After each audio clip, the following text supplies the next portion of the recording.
I'm quite convinced that the very first civilization as such that was created in the Korean Peninsula was built by a Chinese figure.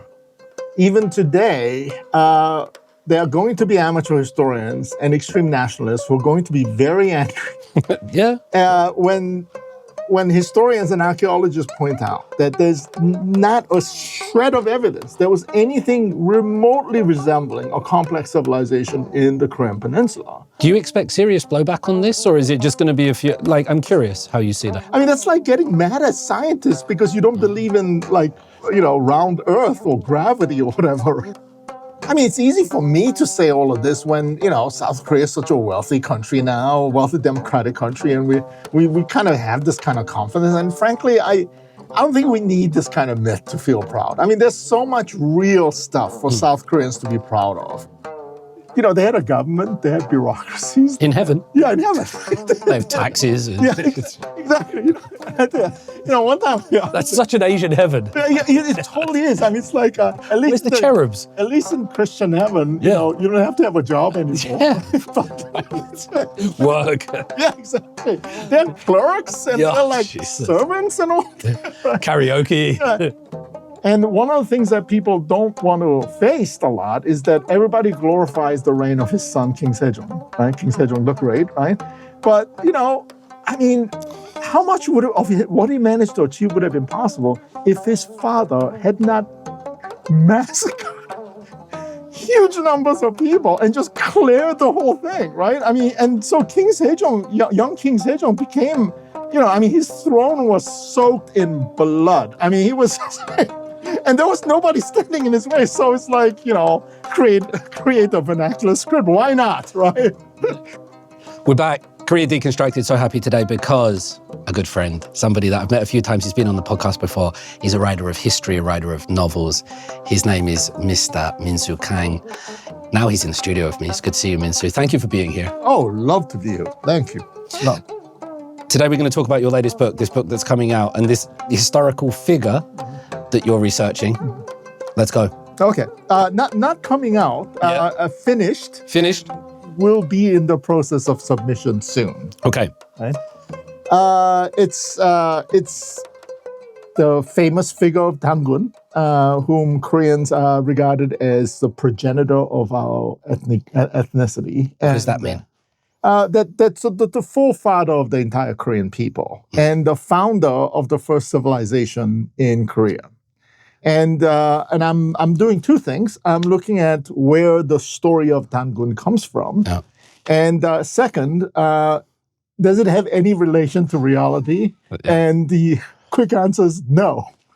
The story comes from what people, there'll be a number of really iconoclastic things I'm going to do in this book. What does that mean, iconoclastic, Minsoo? Well, it goes up against traditionally accepted views about the story and its book and where it comes from and so on.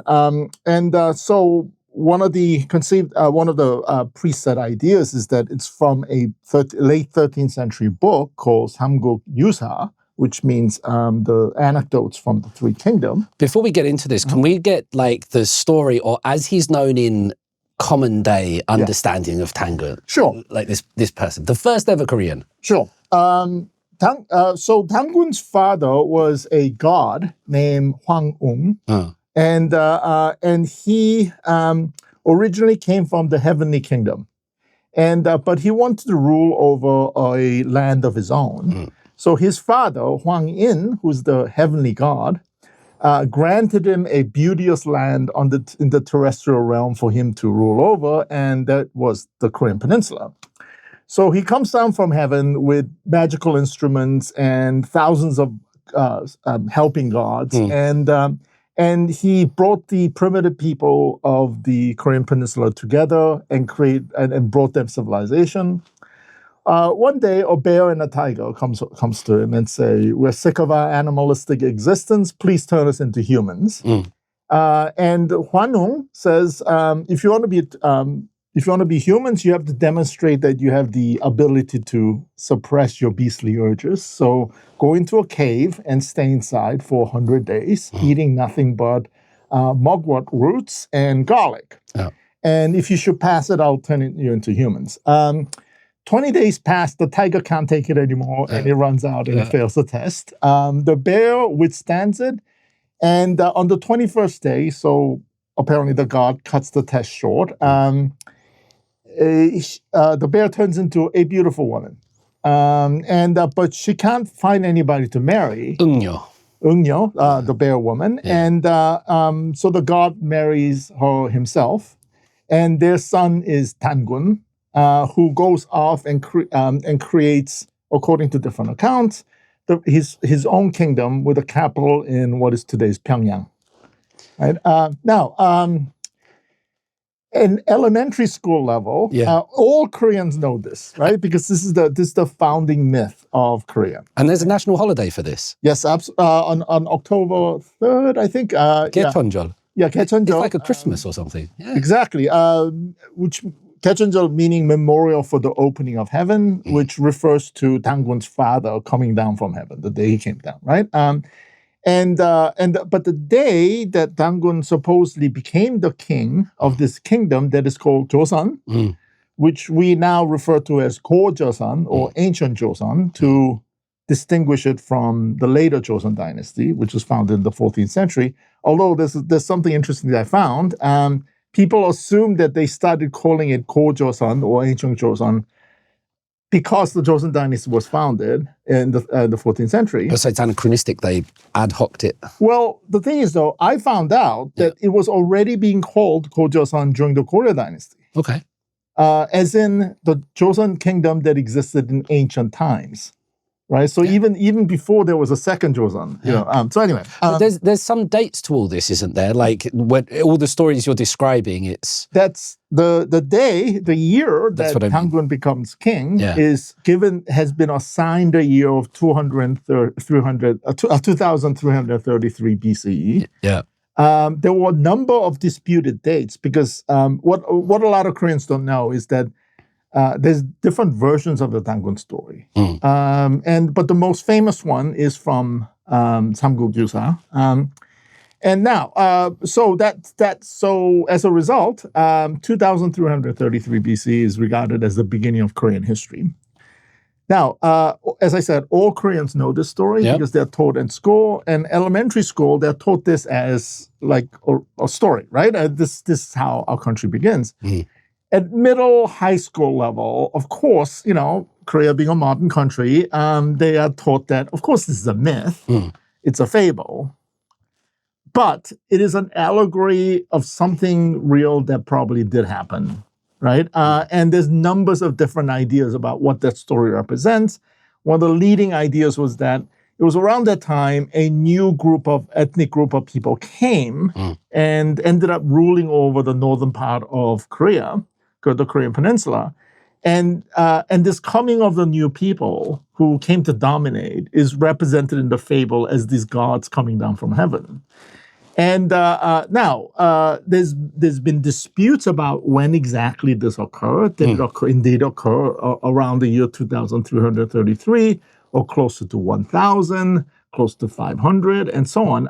But nevertheless, in middle and high school, even in college classrooms, historians will say that, well, we got to look beyond the story and think about what really happened. I myself, as a historian, do not think the story has anything to do with what happened at the beginning of civilization in ancient Korea, for two reasons. One, the story does not appear in any writing or artistic representations until the middle of the Goryeo dynasty in the 13th century. Okay. So it's not ancient.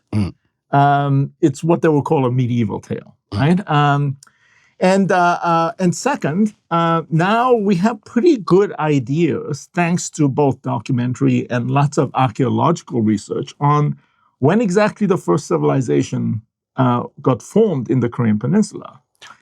When was that? Was it aliens? Come on, say it was aliens, Minsoo.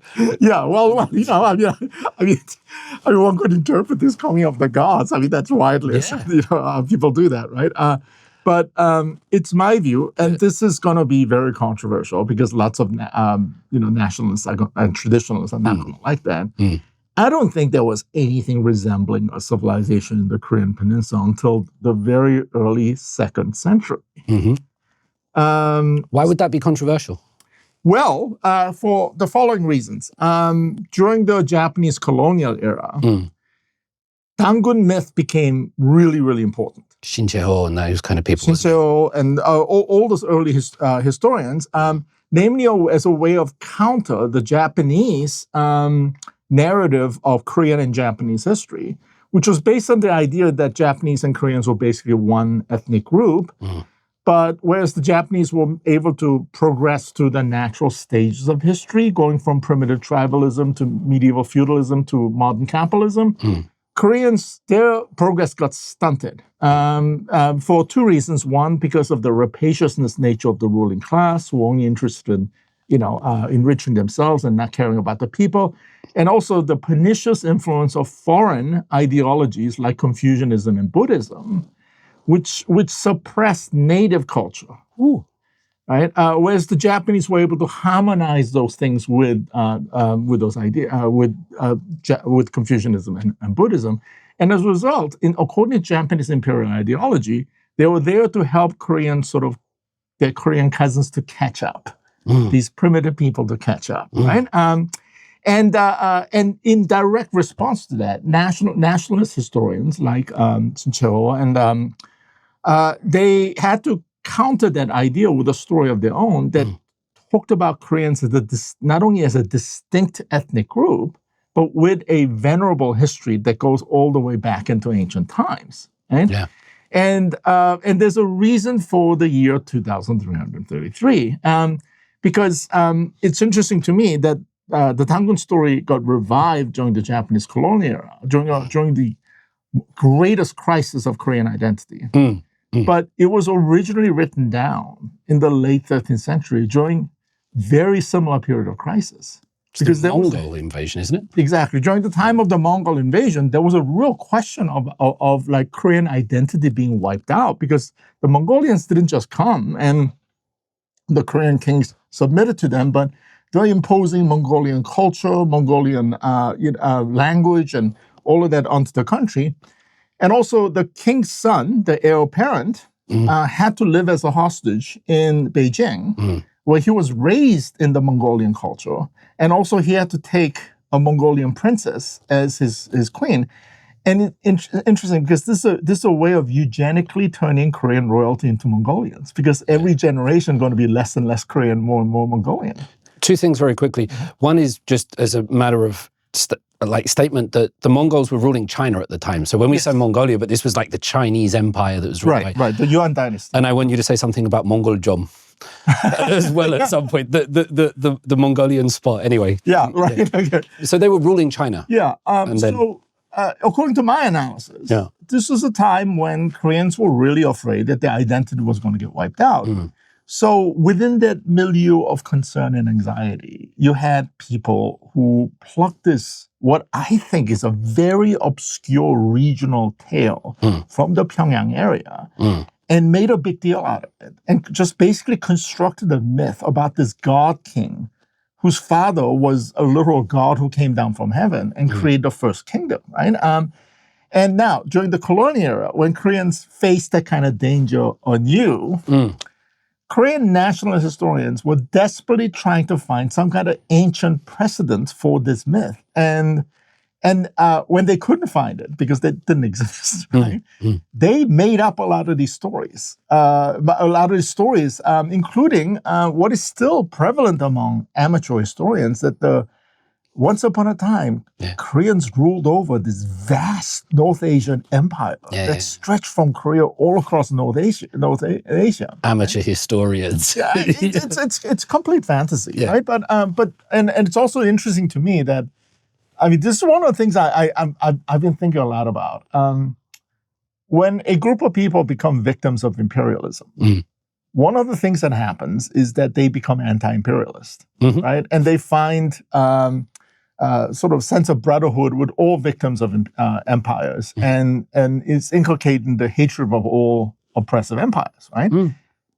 But within that group, there are certain people whose only way they can deal with the trauma of having been victims of empire is to create dreams and fantasies that they too were empire rulers at some point, right? Yeah. To me that's really weird because the idea of I would draw some kind of pride out of imagining my far ancestors acting in exactly the same way that the Japanese did during the colonial era. That's really weird, right? But that's a trauma response.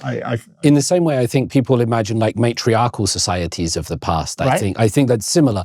Can you say something about the way in which it was first constructed during the Mongol invasions then? So, like, do you have any sense of what they were taking from? Were there any other stories at this time in, when was it, 12th, 13th century? Yeah, it's late 13th century. Because when I hear that a god in the sky sent his son to Earth, I'm like, that sounds a bit like Christianity to me or something, which would have been around for 1,000 odd years by that point. Right. I'm not sure they would have known about it, but what were they getting from this story at the time? I look at antecedents all the time, right? Yeah. And we don't have to go as far afield to Christianity in order to find parallels, right? Because there's already like mythical stories about the founding kings of the three kingdoms. The most famous one being Jumong, who becomes King Gongmin, who founds the Goguryeo kingdom. That's a really, really famous myth. And there you have a story about a woman who meets a god who impregnates her, and she gives birth to an egg. And the king, in this case, in the story of the Goguryeo myth, that's a bit freaky, by the way, isn't it? Giving birth to an egg. Yeah, exactly. The founding kings of both Silla and the Kaya Confederation also came from eggs, according to myth, right? And the king of Puyo, which is the northern kingdom that existed above where Goguryeo was. He adopted the boy that came out of the egg. Does it make them pure if they come out of eggs? Is that what it is? They're like removed from the vaginal passage, the woman's passages. It cleans them a bit, sacred, or possibly. But the thing is, I don't have. Okay, look, Joseph Campbell is hugely popular. Yeah. I don't have much respect for. I mean, I do in a certain sense. I mean, the guy knew every story there is, right? Yeah. I mean, as this kind of Jungian, he draws too many connections too quickly, right? And to him, all things are the same thing. I mean, because he thinks in terms of archetypes, and what he misses a lot of times is the peculiarity and uniqueness and the differences among them, right? Because he says like, oh, there's a sacred tree in Buddhism, and there's a sacred tree in Nordic mythology, another one in Africa, and they're all the same tree. I'm like, no, they're not. They're trees and they're sacred, but they're not. And flood myths go around as well, don't they? Things like this, yeah. So I don't know exactly. I mean, we will never know exactly what the symbols are. We can only provide theories about it. But anyway, so this boy is born of an egg. His name is Jumong. And when he grows up to be an extraordinary young man, he incurs the jealousy of the three sons of the king, who tries to kill him. So he flees. And there's a famous story about how he comes across a river and he shoots an arrow into the river, and all the turtles and the fish of the river come up and form a bridge for him to cross. Well, that's nice. Yeah. That's pretty cool, isn't it? Yeah, it is. And then he eventually comes to a land and he founds the Goguryeo kingdom, right? Now, this story is definitively of ancient origin because you can find like written accounts of it in many, both Korean and Chinese sources. Where did he come from across the river? Sorry, because he founded it in Korea. What river was he crossing to get here? It doesn't matter. Yeah, it's part of, and also there are different variations. Okay, but there's scholarly work been done on this, right? But I'll tell you one aspect of the parallels that I just got completely fascinated by, right? And it is the concept of what I call the king from elsewhere. And the king from elsewhere is a very common trope found in myth all around the world, from Korea to Africa to Europe, about the man who founds the first kingdom or the city of a civilization. But oddly enough, over and over again, he's not a native of that place, but he comes from elsewhere, right? And in Europe, for people who think about European mythology, I mean, the immediate person that they think of is Aeneas, who flees Troy. And Aeneas himself his mother is the goddess Venus, right? And brings the refugees from Troy all the way to central Italy. And they become the ethnic people of the Romans. And then 2 generations later, you're going to have Romulus, who's going to found the city of Rome itself, right? And he himself is a guy from elsewhere because he's not from Rome. He's from the city of Alba Longa, and he comes over there, right? Now, so the question is, why are so many of this myth about the founders of kingdoms and cities not native, but somebody from elsewhere? Well, I read a lot of anthropological works that deal with this, and the answer to that, the really convincing answer to that, is that it has to do with what happens when our far ancestors living in small tribes, who for various different reasons decide to all get together and form, first at least a proto-civilization, right? And a lot of times the reason why we do that is that there's an external enemy that's coming, right? And so we all need to band together. But the problem is that if we band together, we need an executive leader who's going to organize armies and organize societies and all that. A king. A king, and that what a king means that you're gonna have to pick one person from the community and give that person enormous amount of power. Unprecedented amount of power. Sometimes, power over life and death, right? And not just about organization, collecting of taxes and conscripting people for labor and war and so on, right? Now, it becomes a problem when that person, needs to compel obedience on the part of, when this is just a regular dude. It's like Bob from next door.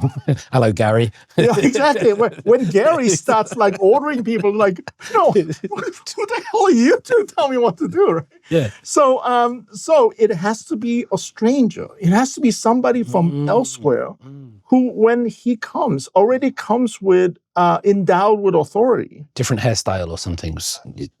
What's better than different hairstyle is claim toward at least semi-divine status. Okay. So Aeneas' mother is Venus. Romulus's father is Mars. Even if that person's not divine, usually they're divine. Even if that person's not divine, it's somebody from some kind of aristocratic or kingly situation in a kingdom elsewhere that person either voluntarily or involuntarily decide to leave with a bunch of followers, right? So in other words, that person comes from elsewhere and he already is endowed with authority with which he can say, obey me, right? And if that person managed to convince people that he is in fact divine or semi-divine, he's no longer Gary from next door. Yeah, he's Super Gary. Yeah, Gary the First. Yeah, exactly. He's Gary, the king from elsewhere. Right? Yeah.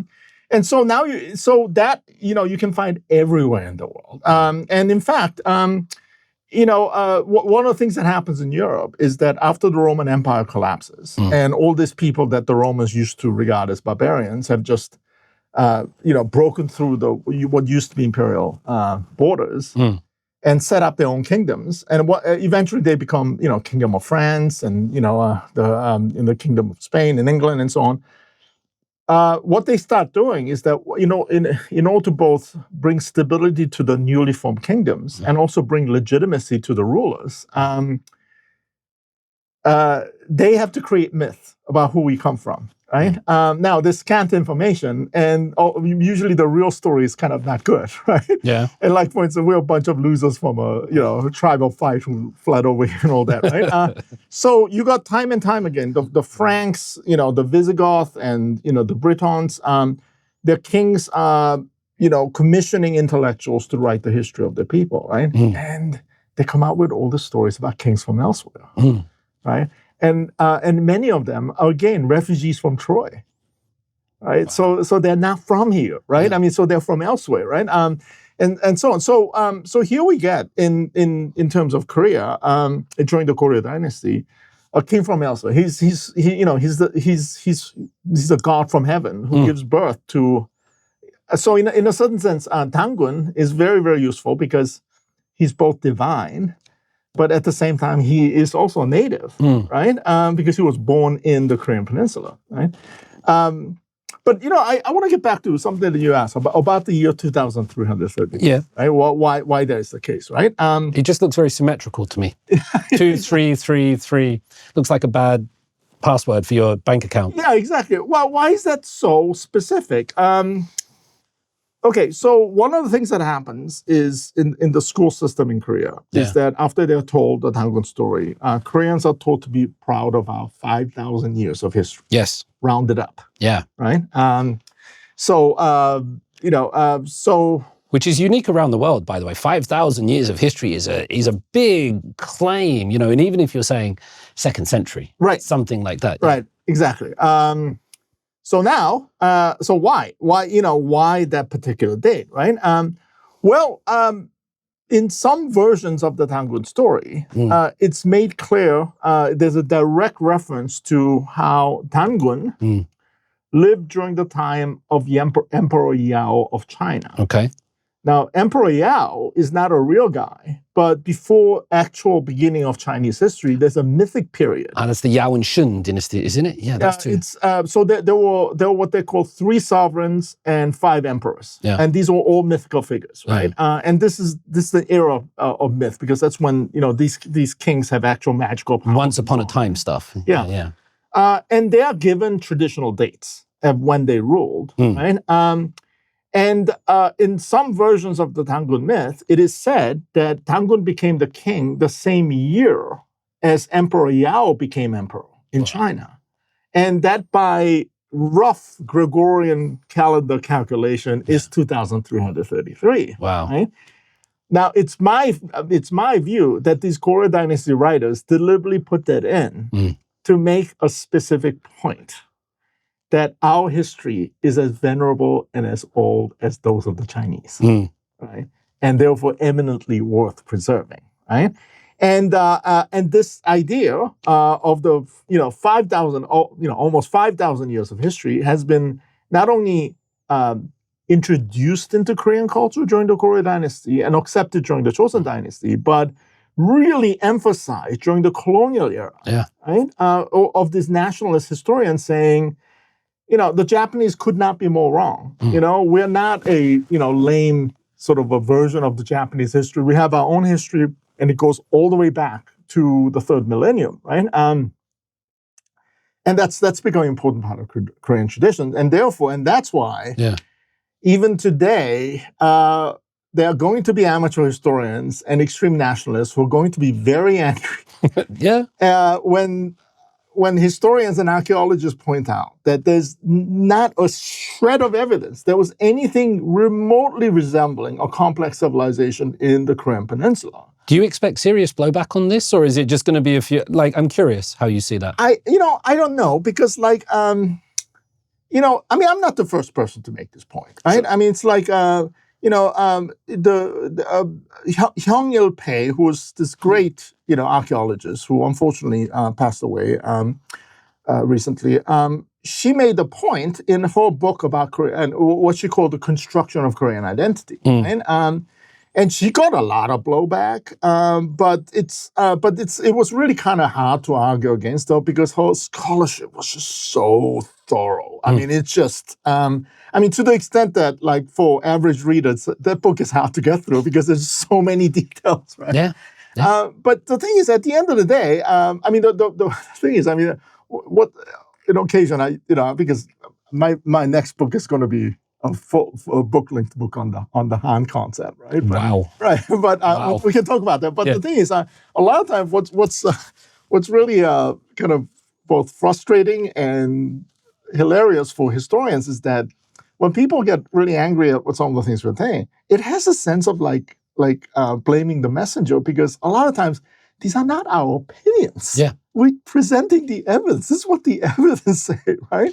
That's like getting mad at scientists because you don't believe in round earth or gravity or whatever, right? Christians would kill scientists for doing such thing. It would be blasphemous. And I wonder if it also gives you a sense that means it's right.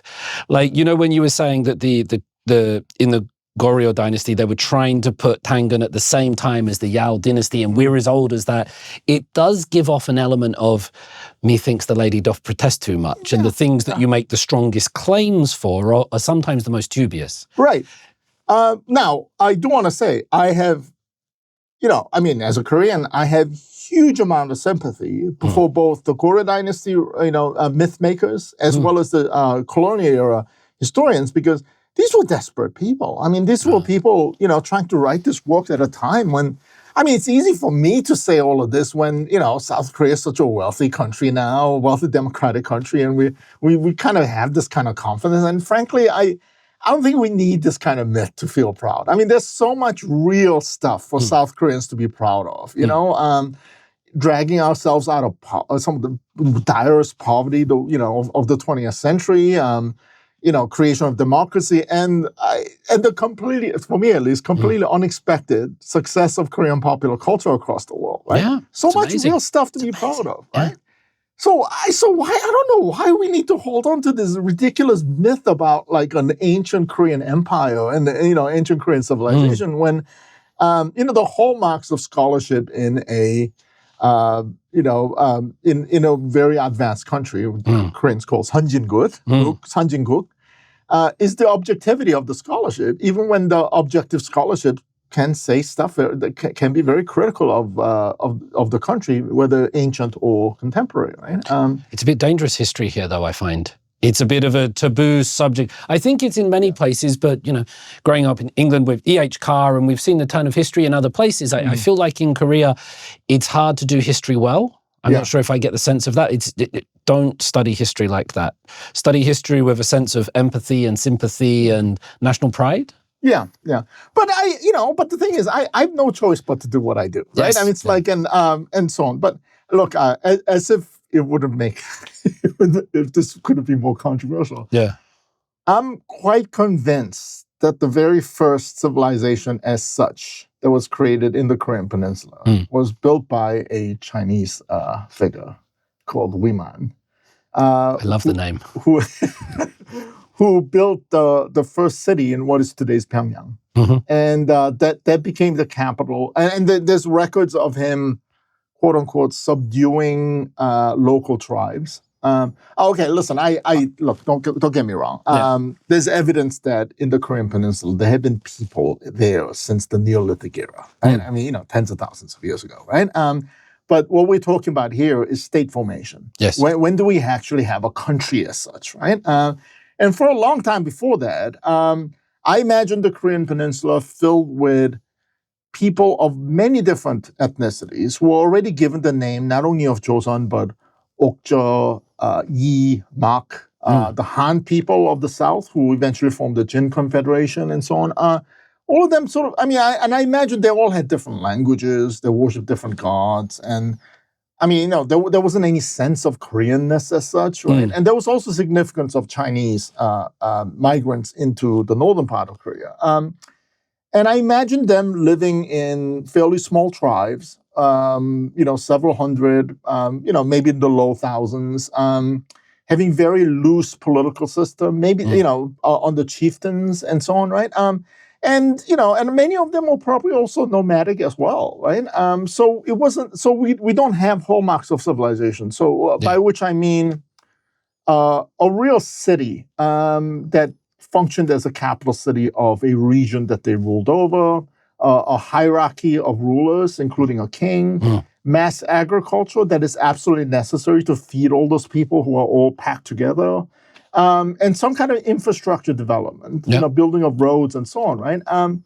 Archaeologists have said that nothing like that, can be found in the Korean Peninsula until really into the second century, right?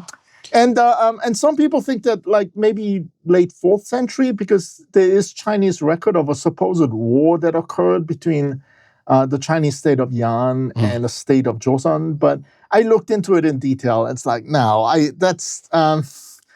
the record of that occurs like 500 years after the fact. And there's this whole, there's a whole bunch of, things that you could, there's a whole bunch of holes you can puncture to the story. It might be possible that around the year 320, the tribes of Koreans who lived in the northwestern part of Korea, they may have formed a loose temporary confederation in order to go on a pillaging expedition into the Shandong province. Yeah. But apparently what happened, the Chinese state of Yan just beat them back to the Amlok River. Yeah. And I just don't think there's any evidence beyond that this was an actual state ruled by a king that was organized around the capital city. So if Weeman was the first, I've got two burning questions before we get to Weeman and Pyongyang. First is, and it's going back to the myth, and we will go to Weeman afterwards. Did Tangun become a Sanshin? This is what I hear, that in 2333 was when he becomes the mountain god, and he's the first mountain god. The other question I want to ask you is, when we talk about heaven, sometimes I get this ethnocentric view in my mind, because like Tian, right? And Tiananmen Square, and what does heaven mean in this context, and sky? So those two means. Yeah, it's difficult to pin down, because in the course of Chinese and generally East Asian story, it changes, right? By the time we get to the period in which Confucianism has become very much the main ideology of East Asia. When is that, roughly? When is that? So Confucius was a man of the Warring States period, which ends around 200 BCE. In the centuries after, and I think it becomes the main ideology during the time of the Han Emperor Wu, which I'm not exact. I can't pin it down right now. Yeah. But after that, within Confucian mindset, heaven becomes increasingly abstract, right? Confucian intellectuals are no longer thinking in terms of actual gods. There, it's almost like a natural force. The mandate of heaven exists. I mean, that's absolutely real, but it's not. I mean, heaven is not like the Christian God. It's different, right? Yeah. But in other Chinese mythology, I mean, you do have the emperor who's there, and I think it's always I find it hilarious that if you examine how in those myths how the heavenly realm worked. They had a government, they had bureaucracies. In heaven? Yeah, in heaven. They have taxes. Exactly. One time... That's such an Asian heaven. It totally is. I mean, it's like... at least Where's the cherubs? At least in Christian heaven, you don't have to have a job anymore. Yeah. Work. Yeah, exactly. They're clerks and they're like servants and all. Karaoke. Except that they're... I mean, so like a earthly kingdom is like a poor version of the perfectly run, state in the north, right? So the question of what exactly heaven is, right? It differs according to different time periods. It differs according to who you're talking to. Are you talking to a Confucian intellectual, or are you talking to sort of everyday people who have sort of indulgent myth, right? Yeah. I mean, it's in the same way. If you go to ancient Greece, Plato is going to have one answer to what happens in the afterlife. I mean, your average, a Greek slave or merchant or so is going to have a very different idea and so on, right? But here in the Tangun myth, you do have an emperor whose name is Warden, and who is identified as Jaesok, which is the Korean word for the Hindu Buddhist god Indra. But elsewhere, he's also called in other versions. He's called Seokje, which is the Korean word for the native Chinese god of heaven, who's not Hindu Buddhist, who's native, right? So anyway, he's the top guy. Then there's sort of a confusion as to what. I think that he was turned into Indra by the Buddhist version, because the whoever wrote this was a Buddhist man, right? Yeah. Because in another version by Lee Seung-hyu, he's called by a different name, right? So that's heaven. Does Tangun becomes a mountain god, or am I getting that wrong? Am I his father comes down, and he again different version, but in the Samguk Yusa version, he rules over his kingdom for 1,500 years, right? That's pretty good going. He ruled for 1,500 years. Okay. Lots of exercise. Kimchi. and here we get into a weird story. Yeah. Another weird story, right? For most of Korean history, Koreans have worshipped a Chinese sage by the name of Gija. And there's a complicated story about who he was, right? So in Chinese records, he is depicted as one of the greatest sages, who was the uncle of the last king of the Shang dynasty, and who was his nephew. And when his nephew proved to be a terrible ruler, Gija took the courageous stance in publicly reprimanding him for his rule. And as a result, he was, in different versions, either imprisoned or made into a slave, or he feigned madness in order to escape punishment, right? So Shang dynasty falls, and Zhou dynasty rises, and the Zhou dynasty king has heard about this courageous, uncle of the fallen king, and invites him and said, "I want you to be my advisor," right? And this happened supposedly in the year 1122, right? But this had to be adjusted, right? That's quite recent compared to everything else we're talking about. I'm sorry, 1122 BC. Okay. Yeah. Okay. Yeah.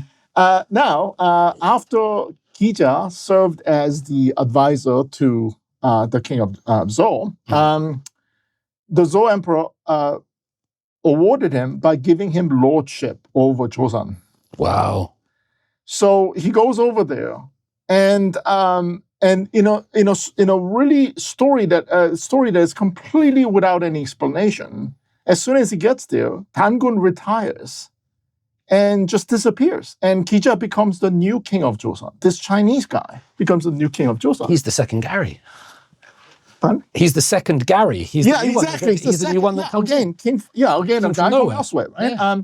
And at which point it is said that Dangun wanders the land for a while until he goes up the mountain in Asadal and becomes a mountain god, and that's the end of the story, right? Asadal is...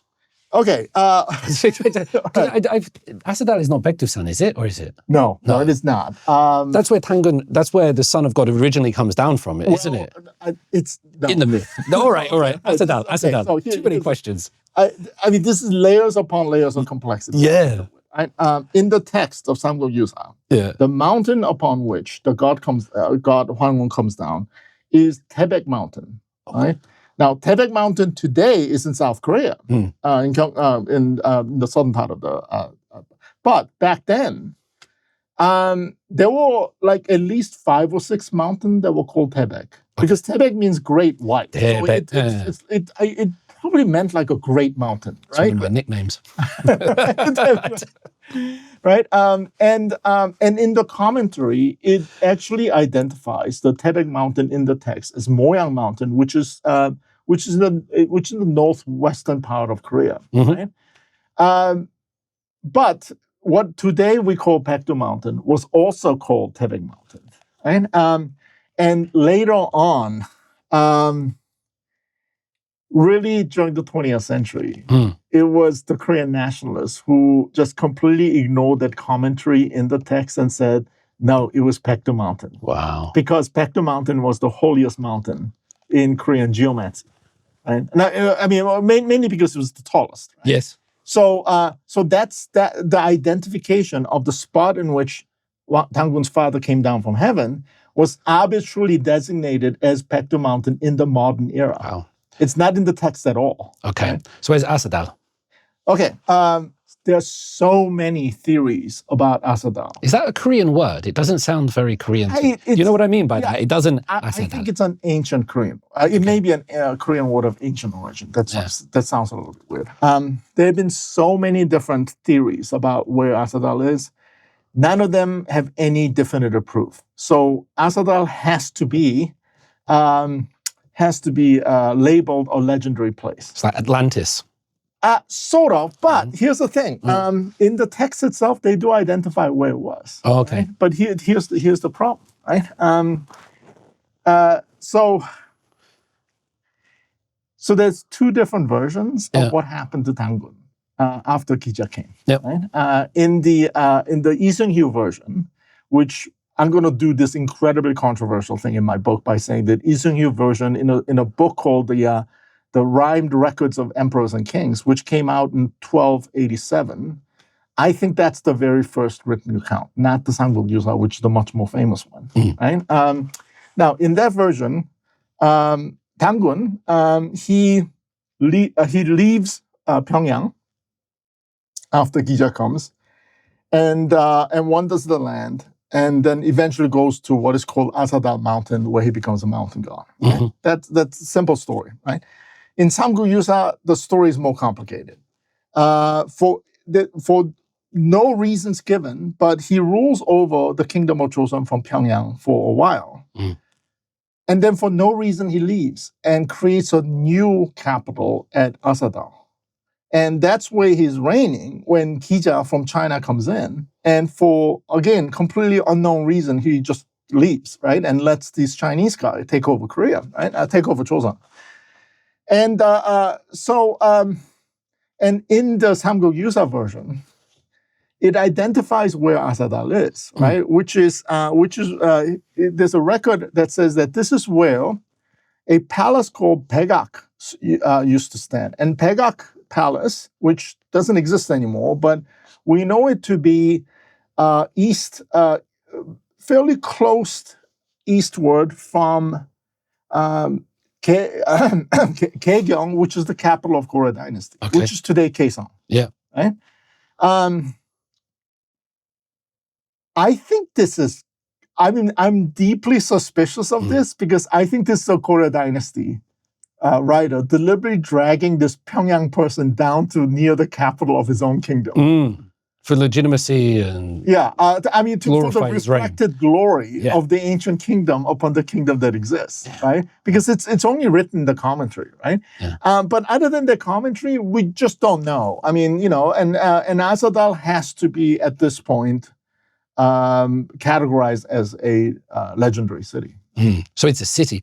So city or mountain, because there's a reference to both Asadal Mountain and Asadal City. And just, we haven't said this yet, but for anybody that has like a passing knowledge, Dangun, when he's depicted, sometimes he's depicted as like that Sanshin guy, isn't he? With the tiger, he's like dressed in red with the beard. Yeah. And this is this guy, right? Yeah. So the first Korean civilization, when culture comes here, according to myth, it's Gija, and according to you, it's Weeman. Okay, here's the problem. And Weeman is not a little Scottish guy, as I like to joke. Yo, Weeman. Historians today are no longer sure if Gija was a real person. Right? Like Dangun wasn't a real person, I guess. Well, Dangun was definitely not a real person. I mean, he was definitely mythological. And and in almost any recent book that by historians today that mention Gija, he's going to be referred to as a semi-legendary figure. Meaning historians don't know if he was real or not, right? And ancient, scholars certainly did, right? And as I said, I mean, Koreans for like all throughout our history have been worshiping Gija as the bringer of civilization, the king from elsewhere. Right? He disappeared around 20th century, didn't he? Like the end of the 9th. Like in the history or something like that? Wasn't he talked about a lot? Yeah, and all of a sudden... All throughout Joseon Dynasty, he was worshipped. Yeah. And then the nationalists, they could not have this scenario where a Chinese guy is the first guy who built the civilization, right? But historians are uncertain, and, whether Gija was a real person or not. Probably not, but they're still uncertain. But most historians who have expertise in the area are very certain. I mean, almost as a fact that this whole story of him ruling over Korea was made up. Because we don't get an account of him gaining lordship over Joseon until hundreds of years after, this supposedly happened, right? So that's completely unreliable, right? But Koreans, they had no problem worshiping this. So I put Gija and his story about the conquest of Korea and all of that, all into the realm of the legendary, mythical, right? Now, what happened with Weeman is very interesting. So who Weeman is real. What is Weeman real? He's much more. I mean, his story is so consistent with what happened let me just say that there's no reason to doubt the account that appears in the writings of Sima Chan, who's the grand historian of China. I mean, the most revered, right? I mean, he's as respected as sort of both Herodotus and Thucydides put into one. I mean, he's the great historian of ancient China. And Sima Chan tells the following story, right? And this is the story that's going to occur in the year 198 BCE, right? That's when he wrote it. That's when the story takes place. He wrote a couple of hundred years later, but this story that he's telling in 198. What is happening in 198 is that at the end of the Warring States period of China, the state of Qin is going to take it all. And the king of Qin is going to become the first emperor of Qin, right?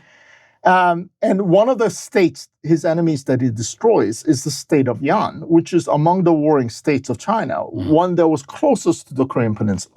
It was in the northwest, right? Northeast. And Sima Chan tells the following story. When Qin finally invades Yan and destroys the kingdom of Yan, a Yan general by the name of Wei Man took over 1,000 followers and fled his homeland, which is being destroyed, and crossed over into the Korean peninsula. And there he subdued the local barbarians and formed his capital city in a place called Wanghum, which historians are fairly sure it's what's the ancient name for Pyongyang, right?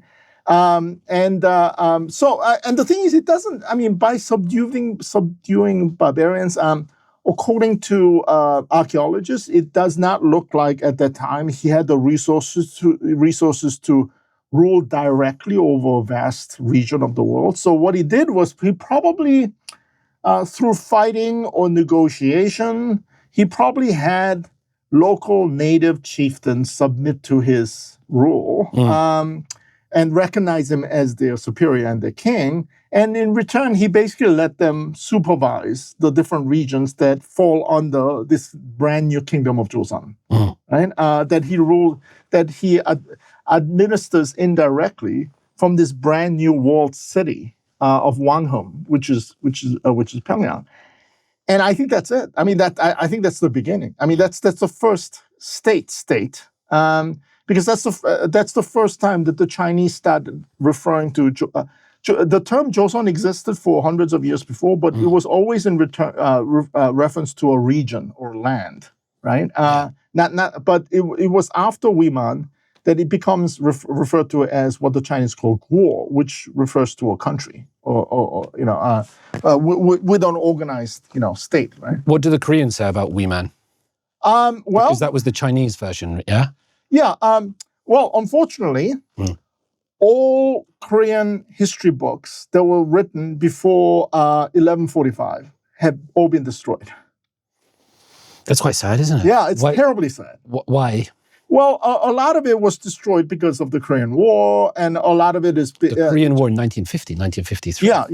And because, I mean, that shattered, so much. I mean, that destroyed so much old writings and old artifacts and so on, right? But others just sort of fell out of favor, especially during the Joseon Dynasty. Any text that did not conform to the fundamentalist, version of Neo-Confucianism that they adopted was seen as not worthy of studying, so they fell out of favor. So in 1145, Kim Bu Sik, who used to be the top-ranking official in the Goguryeo government, he was given the task of writing the first comprehensive history of Korea during the Three Kingdom periods, right? So then the period before his own kingdom was Goguryeo, right? And that's the first one that survives. Wow. So 1145 is like the first written Korean history. Yeah, 1145.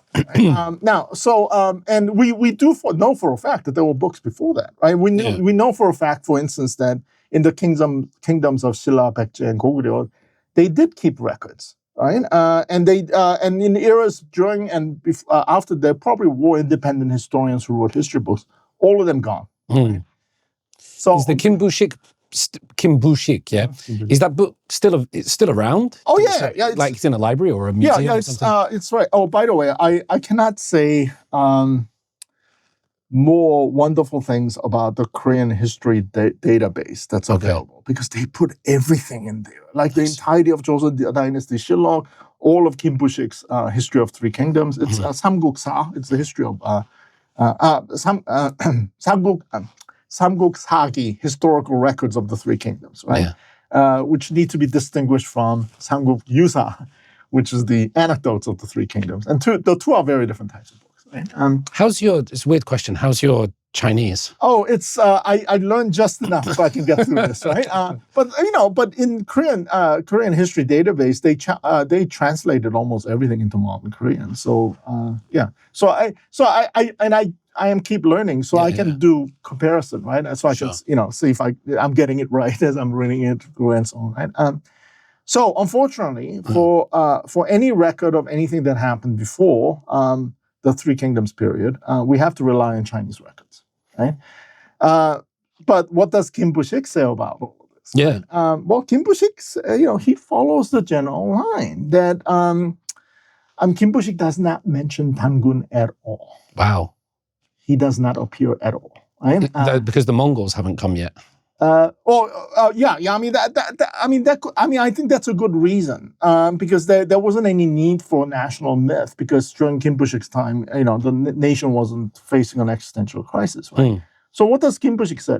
Well, he basically gives the line, Kija came, the Chinese sage Kija came and gave us civilization, right? And he and his descendants ruled for, so that will be from 1122 to 198, right? So we're talking about 800 years, over 800 years of history of Kija and his descendants. And then Wiman came, and he usurped the throne of the last descendant of Kija. Okay.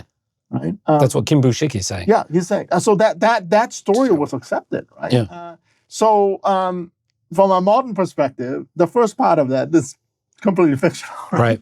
Now, but the thing is, though, during the Japanese colonial period, for nationalist historians, there was almost a desperate attempt to take Kija and Wiman out of our early history. Because it was unacceptable for them that you would have Chinese figures as the founders of the first civilization in the Korean peninsula, right?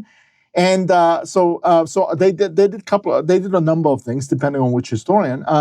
Either they denied the existence of people like Kija, or they minimized the importance. One historian theorized that when he came, there was already a Joseon kingdom that was ruled by descendants of Tangun. And they just gave a limited fief for Kija and his descendants to rule over, right? And Wiman also was his role was minimized and all that. But the problem is that if you're going to minimize even the existence of Kija and Wiman, you need somebody else. Right, and there's an existing myth about this god king who ruled over it, right? And so there's this great revival of Tangun. Tangun was not, he was acknowledged as the first king of in the Korean peninsula during the Joseon Dynasty, but he wasn't seen as that important. Joseon Dynasty intellectuals and officials, they loved Kija. Right, mainly because Joseon Dynasty people, they actually did look toward China as the founder civilization. Right, it's Confucianism and all that as well, isn't it? Yeah. So for them, the idea of a Chinese guy who came and brought civilization to Korea was completely unproblematic. In the modern 20th century nationalism, it's unacceptable. Right, so we need a new narrative. Right, which is also understandable. I am completely sympathetic to that, but from my perspective as a modern historian, during all of this, one of the questions that I struggle sometimes with students is the relationship between China and Korea in all of this, because in the modern day, it still affects politics and, sort of dramas starring IU and things like this, but they're so incredibly close. And the Confucianism, the Buddhism, the Taoism, the shamanism, the language and all of this. What's the relationship between China and And Joseon and the Korean peninsula, I'm asking. Yeah, well, it fluctuated. Like, for instance, as I said, Joseon Dynasty was founded not only around the same time as the Ming Dynasty, but they were founded as part of the same cause, the anti-Mongolian cause, right? So the Ming Chinese kicking the Mongolians out of China, that sort of allowed Joseon Dynasty to form. I mean, also spelled the doom for the previous kingdom, right, which is the kingdom of Goguryeo. It's a complicated story that I would like to do more research on. Because of that kind of commonality, I mean, as the cliche goes, the relationship between the Chinese emperor and the Korean king was that of an older brother and younger brother. Korean Confucianism, Joseon Dynasty ruling class took to the most fundamentalist version of Neo-Confucianism, up as their main ideology, and Sade, which is a word meaning serving the great, which means being loyal to and being in service of the Chinese emperor, was a central ideology of the Joseon Dynasty, right? Yeah. And so the relationship was much closer. Now, during the Goryeo Dynasty, it was much more complicated. Because on the one hand, Korea intellectuals did look up to China as the fount of civilization, and they paid due respect to the Song emperors, right? The emperors of the Song dynasty. But there's a great deal of evidence to think that they did not think of themselves as a subordinate state. I mean, they wanted to be an independent political entity in Northeast Asia, right? So that when Song dynasty went into decline because of the rise of the Khitan Jin dynasty and the rise of the Jurchen dynasties, they switched sides, right? I mean, because in other words, they had no problem saying, China's weak right now. We don't need to deal with that, right? So let's deal with the Jurchens. Let's deal with the Khitans, right? So there, the relationship was much more complicated, and before that, it's hard to know during the Three Kingdoms period. But what we do know is that what Bu Sik in his book, The Historical Records of the Three Kingdoms, wanted to establish during the time of the Goryeo Dynasty was the idea that since the time of the Three Kingdoms, there was a sense among Koreans that there were one people. Right? There was to use anachronistic language, there was a sense of Koreanness as such. What did they call themselves? Did they call themselves Korean? No, there was no unifying term, but they knew themselves to be a one people. And he described what the state of the Three Kingdoms was like. It as imagine a cauldron with three legs. Okay. Right? The three legs are the three separate kingdoms, but they're holding up the same ethnic group of Koreans, right? I think for most modern historians who deal with Three Kingdoms, they know that this is so completely natural. I mean, the idea of like the people of Goguryeo and Kaya and Silla and Baekje having any sense of unity was just ridiculous because those people freaking hated each other. I mean, you read any book about the history of the Three Kingdoms, they'll at each other's throats constantly, right? That sounds quite Korean. Well, yeah, I mean, it is, but it's like, I don't think because I just don't think there was anything resembling Koreanness as such. Because and in all probability, I mean, we can't know for sure, but in some cases, we can know for sure, like the Goguryeo people spoke a completely different language. I mean, they were a completely different ethnic group of people who the original Goguryeo kingdom was not even in the Korean peninsula. It was north of it, right? Okay. And then they spread out across this area, right? They probably worshiped different gods, and they had completely different cultures. The idea that Bu Sik was trying to push is that the whole point of the wars among the Three Kingdoms was to realize the dream of bringing the united people of Korea under the rule of one kingdom. Right? No. And also, one of the ways in which we know this not to be the case is that these people had no problem bringing foreign troops. Like Baekje were closely allied with the Japanese, so they were bringing quite a lot of Japanese troops into the Korean peninsula to fight against Silla and Goguryeo. And eventually, Silla made the alliance with Tang Dynasty China. And when they managed to destroy, Baekje and Goguryeo, the Silla people, they allowed the Chinese to take over, most of Goguryeo territory. So the the unified Silla kingdom encompassed only about 2/3 of the Korean peninsula, right? And even after, the Tang Chinese left, there was a new kingdom that was created called Balhae, which is a multi-ethnic kingdom that was probably founded by Goguryeo aristocrats who fled the area after their kingdom was destroyed, right? And to think that these people had anything in common, it's just So when did and I've read work and spoken to people like Henry M. and other people of when Koreans became Koreans, and some people call it during the Hideyoshi invasion. Some people say from the start of Japanese colonial. When did Koreans become Koreans? Is that a stupid question, Minsoo? No, you know what I mean? Not. It's not a stupid question at all, but the answer is very complicated. Because it's not one thing or another.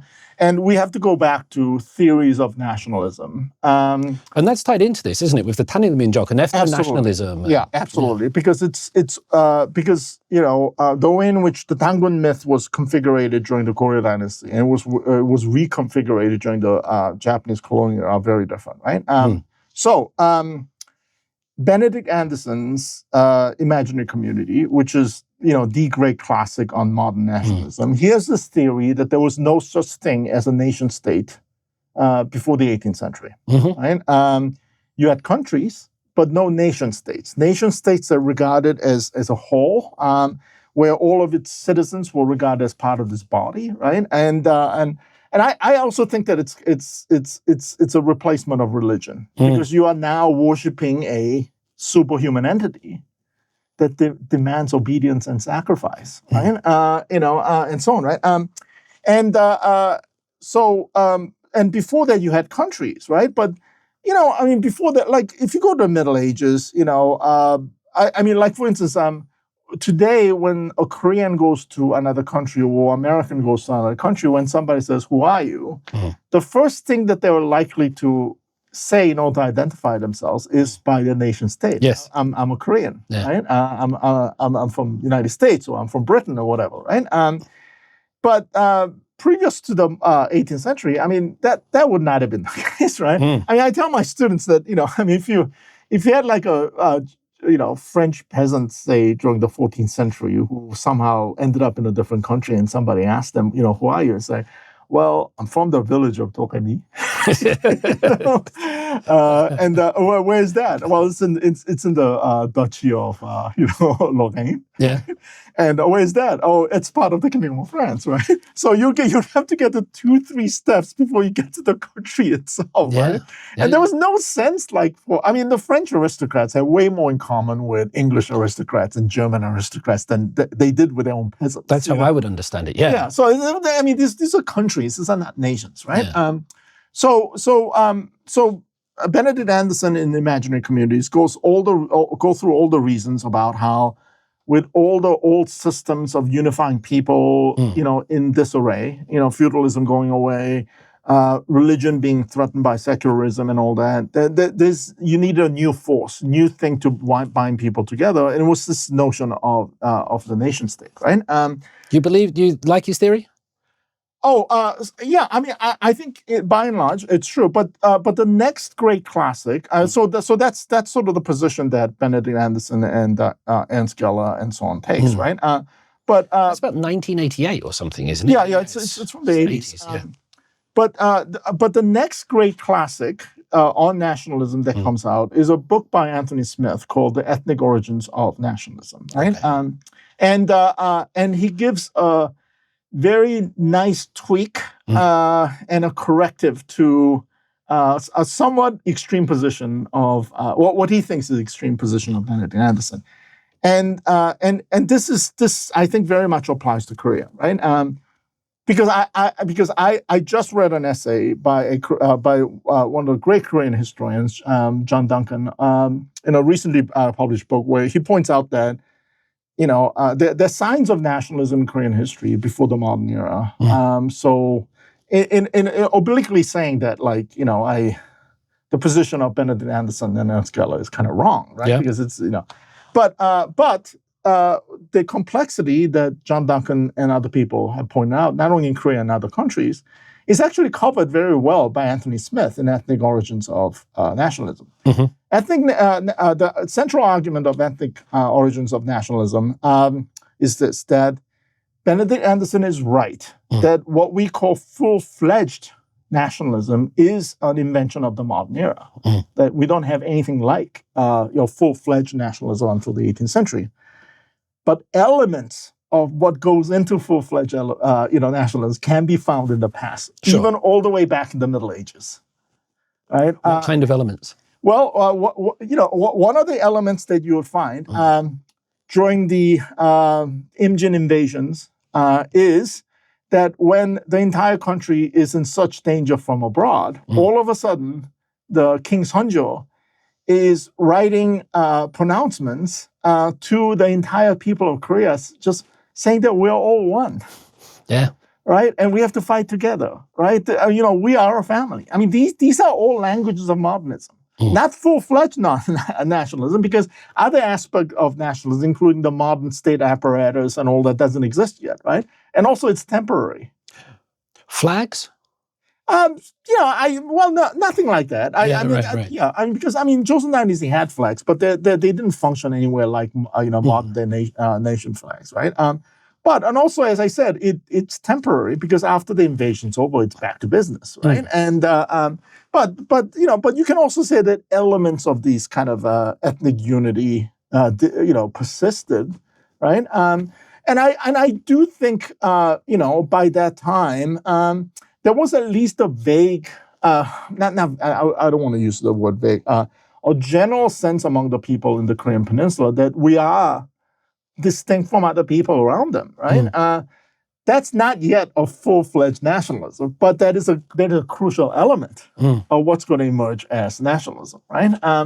Now, the thing is, in my own research on this, I found something earlier, right? Which is that in the years after Goryeo Dynasty was founded, in the late 10th century, in 918, the rulers of the new dynasty were really not sure if this is going to work. Wangun, who's regarded as sort of one of the great, figures of Korean history as the founder of Goryeo Dynasty, the man who finally united everything. He was in a precarious position, right? Because you had all of these generals with private armies running around, and warlords and regional rulers and all that, and he sort of had to play this constant, balancing act to make sure that they're all happy. And also looking back toward what happened to the unified Silla kingdom, which fragmented because they failed to bring all these people together, right? So in the generation of Goryeo kings after the death of Wangun, they really made a lot of effort to tell the people over and over again, we are one people, right? And this is in concert with a direct political attempt to centralize power to the monarchy and sort of at least gradually disempower local strongmen with private armies and so on, which succeeded until it backfired during the revolution of the coup d'etat by generals in the late 12th century, right? So there, I think you got the beginnings, right? And also then, when the existential crisis came with the Mongol invasion, right? There's this question, there's a real question hanging in there. How are we going to survive? Physically, but also in terms of their identity. If this goes on and on and on, is there going to be such thing as the people of Korea at all? Are we just going to become part of the Mongolian Empire, right?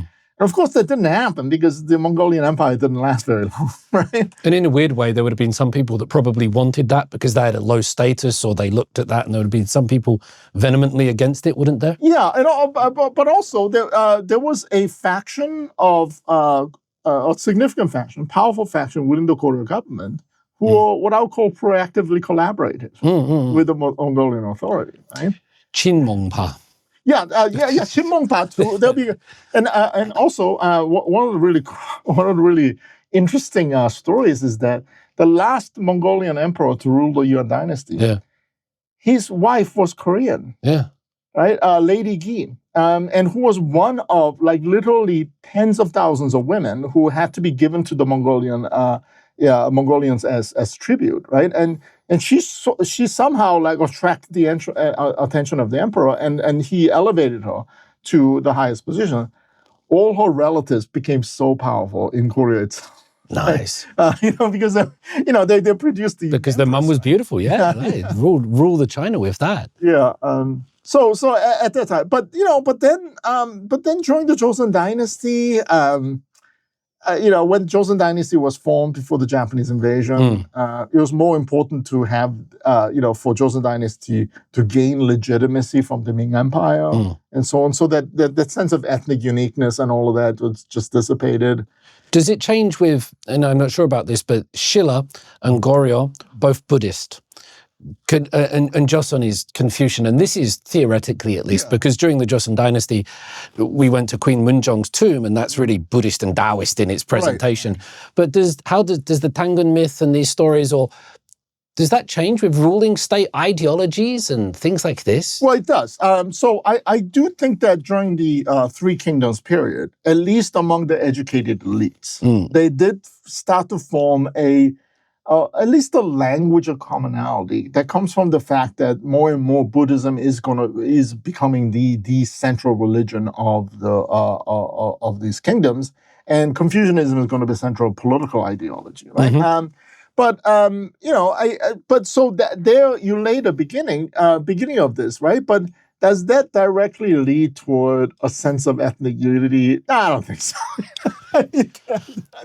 The reason that Koreans are one race is sometimes tied to that idea of Shincheho and ethnic nationalism. And I mean, I've read that with Gyukshin and things like this, right? The historians. And can you say something about ethnic nationalism here? Can you say something about the Mongol spot? Are Koreans one absolutely. Race? How does that work? Well, okay. So, just relating to the Tangun myth as well. Yeah, right? So one of the questions that one might have is, so what was the state of like Korean consciousness? The consciousness, ethnic or some kind of proto-nationalistic consciousness among the people who lived in the Korean Peninsula during the time of, say, Wiman, right, and all that, right?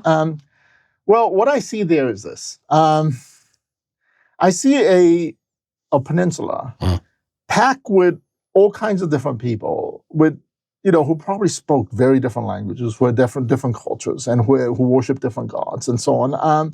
But they all lived in, pretty small villages, and they also probably fought or they made alliances. And I'm actually fairly convinced by the idea that in around 320, these tribes who lived around the Amnok Yalu River, they may have formed a confederation, and that was to go pillaging. To go pillaging, and then it backfired at them spectacularly because, apparently the Yan, army just beat the hell out of them back to the Yalu River, right?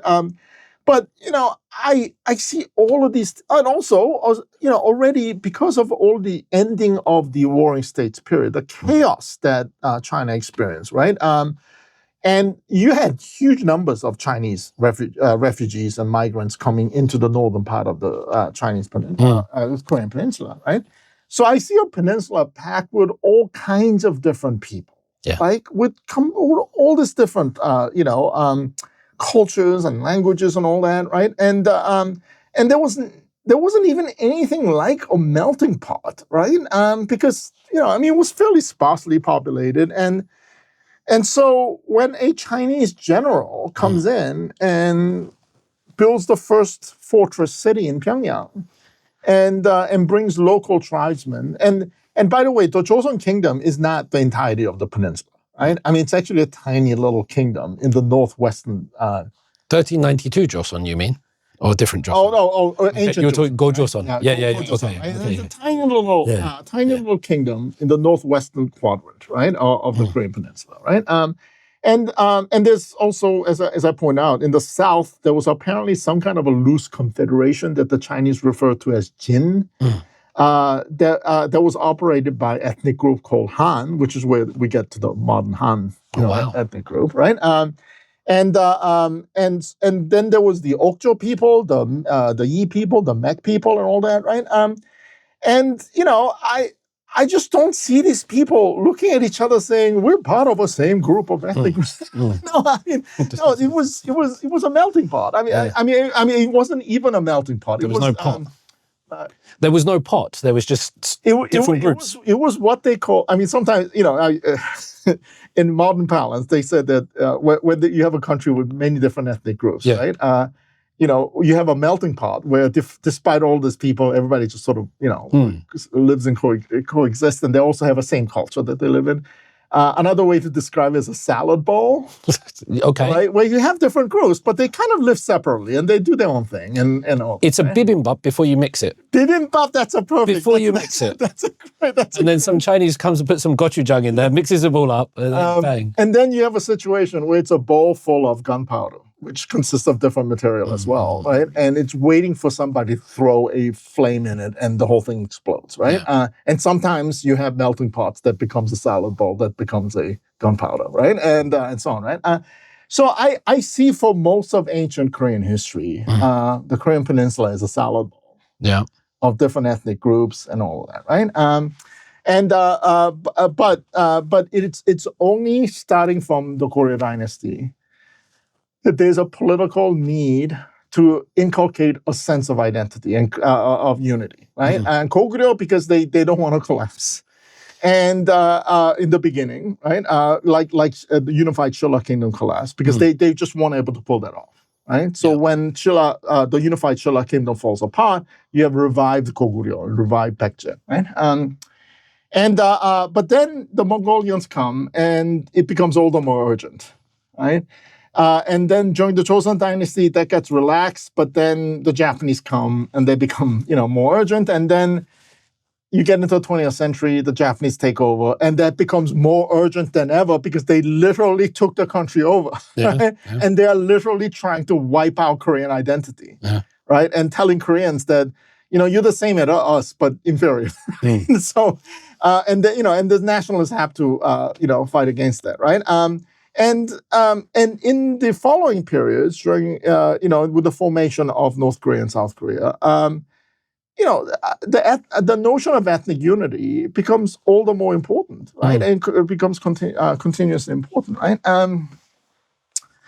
So where are we now? In terms of South Korea, and this is something that I think about, and I think we also talked about this before, which is that. We are at this weird stage where South Korea has become rich beyond the imagination of, anybody could believe. And also, as importantly, the achievement of democracy. Very, very important. And this whole thing with the martial law, that was a real test. And the Korean people came through like gangbusters. They just, unified voice said, no, hell no, we're not going to go back. It's, wonderful, proud day, right? And this remarkable popularity. I can't tell you how weird it is being a Korean living in America right now where everything Korean is hot. And I'm like, what is going on? This is so weird. I mean, my white Midwestern students are all listening to K-pop and, and I don't know what's going on, right? And, I got invited to a dinner party of a friend of mine in St. Louis, and their little middle school girls came up to me and said, are you Korean? And I said, yes. Can you help us learn to pronounce these words from the K-pop Demon Hunter songs? I'm like, oh my God, this is so... It's cool to be you. Your identity is cool. Yeah, it's become that way. And it's strange. So, but here's the thing. Within this landscape, what are we to think of Korean ethnic unity? That there's this long, complicated history of, right? Well, here's the thing. I mean, South Korea is facing a crisis of declining population, as it happens with any industrial country, a wealthy industrial country. People just have less babies because the kind of capitalist system under they work it makes that, disadvantageous. And also, they don't have to have so many kids because, infant mortality is way down, so you don't have to worry about if you have 5 kids, maybe 3-4 of them dying, But the thing is, for countries like that, where it's wealthy, industrialized, and democratic, and so on, when you have a crisis of population, where in the future there's a real possibility there just may not be enough people to do essential jobs. The solution to this is incredibly simple: bring in immigrants. Yeah. Right. There are people who are, even right now, dying to get into Korea. Right. But the problem is that at some point when we have this policy of bringing more non-ethnic Koreans into it, right? But also ethnic Koreans from China and so on, right? Will they? When we do that out of necessity, and that's what a lot of these sort of anti-immigrant people in America and Britain and all that, they don't understand. They don't understand that if your wish comes true, if a racist anti-immigrant genie says, "Okay, I'll flick a racist anti-immigrant genie. I'll flick Nigel Farage, and all immigrants will disappear from your country." Yeah. United States would collapse overnight. Britain would collapse overnight, right? There just won't be enough people to do essential work, right? That economy would be destroyed within a matter of days, right? And Korea's getting that way, right? There's going to be so many jobs that there's just not going to be enough people to fill, right? But the problem is that will that lead to a major crisis, right? And to me, like the worst case scenario, the most shameful thing that could happen if South Korea becomes a kind of apartheid state.